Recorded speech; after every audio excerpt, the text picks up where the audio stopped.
परी रानी, इसने तो अब बढ़िया तरीका जानो हो, सुट्टा की दुनिया में इसका काफी नाम है। लेकिन इसके पीछे कई टाइम तो मतलब कंट्रोवर्सी चल रही है, जो ब्रांचा न लेकर है कि भाई ब्रांच के लेने देने पे फ्रॉड होया है। अभी तक तो सिर्फ ऑनलाइन लड़ाइयां चल रही थी, ऑनलाइन बहसबाजी हो रही थी, वो अपना पक्ष रख रहे थे, वो अपना पक्ष रख रहे थे। लेकिन एक खबर निकल कर आई है कि परी रानी के ऊपर मुकदमा दर्ज हो गया 420 का। मतलब 420 का कि भाई उसने फ्रॉड कर दिया, पैसे हड़प लिए।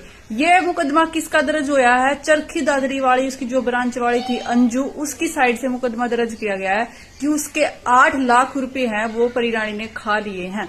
और ये खबर बहुत ज्यादा वायरल हो रही है, बहुत ही चर्चा का विषय बनी हुई है कि परी रानी पे 420 का केस लग गया, उसने बहुत ज्यादा फ्रॉड कर दिए हैं।